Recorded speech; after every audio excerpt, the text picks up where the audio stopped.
There is a particular kind of silence that fills a room when you walk in, and you realize the conversation stopped because of you. The smiles are rehearsed. The eyes are cold. You can feel it in your chest before you can name it. You have become the target. And right now, every instinct in your body is telling you to run back, to apologize, to explain yourself, to beg your way back into the warmth. Do not do it. Because what you are experiencing right now is not a punishment, it is a test. And most people fail it immediately. Stay with me, because by the end of this, you will understand why the worst moment of your life might be the most important one. Human beings are wired for belonging. We survived for thousands of years by staying inside the group. So when the group rejects you, your nervous system treats it like a death threat. But here is what no one tells you. You are not being rejected because you are failing. You are being rejected because you are growing.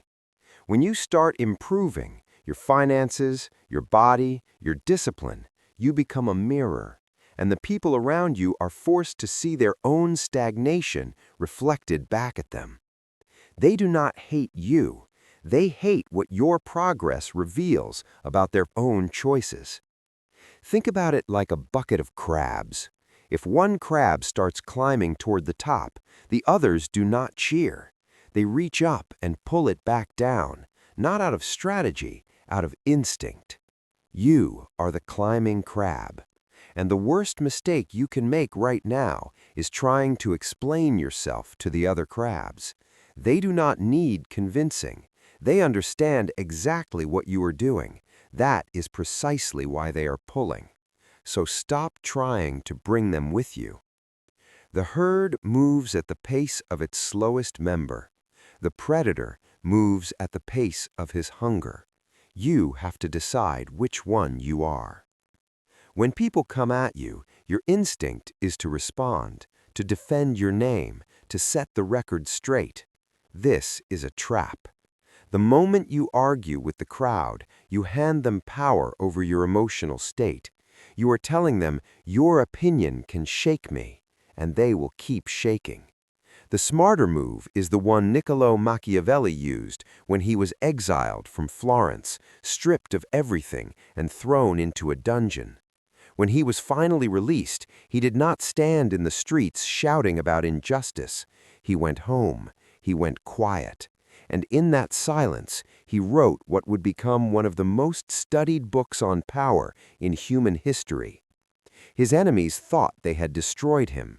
Instead, they had given him the time and the fury to create something that outlasted all of them by 5 centuries. This is the power of the void. When you go silent on people who expect a reaction, you take away their fuel. Hatred, gossip, and opposition need your energy to survive. When you stop feeding them, they starve. And something else happens.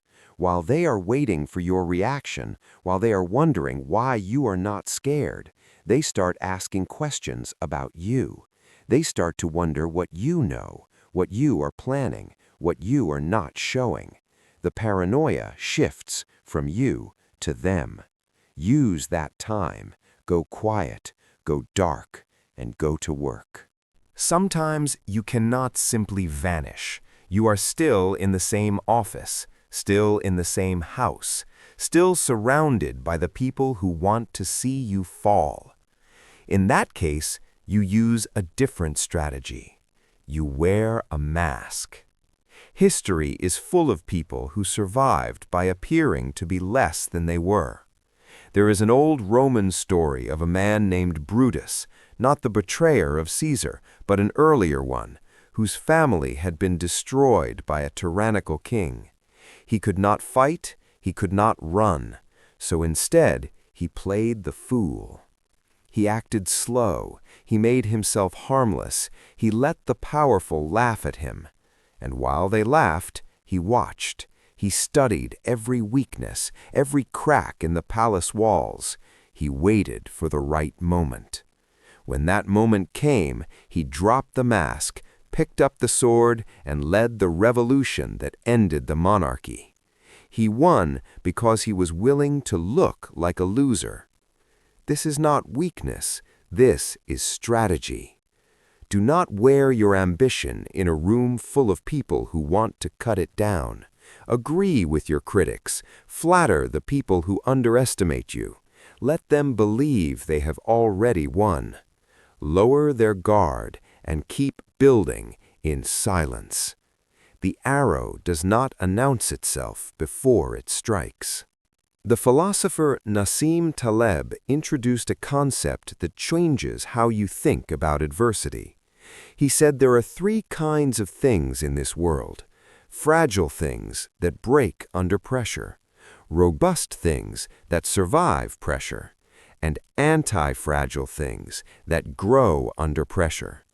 Your goal right now is not to survive what is happening to you, it is to grow because of it. Here is how you do that. Every attack on you contains information. When someone says you are arrogant, that tells you where to improve your presentation. When someone says you do not know what you are doing, that tells you where to sharpen your skills. When someone says you are broke, that tells you exactly where to focus your energy. Your enemies are the most honest auditors you will ever have. Your friends protect your feelings. Your enemies tell you the brutal truth because they want to use it against you. Take the information, remove the emotion, get to work. And understand this: the pressure they are putting on you is forcing you to evolve faster than you ever would have in comfort. Comfortable people get lazy. Hunted people get sharp. They are, without knowing it, building the very version of you that will eventually surpass them.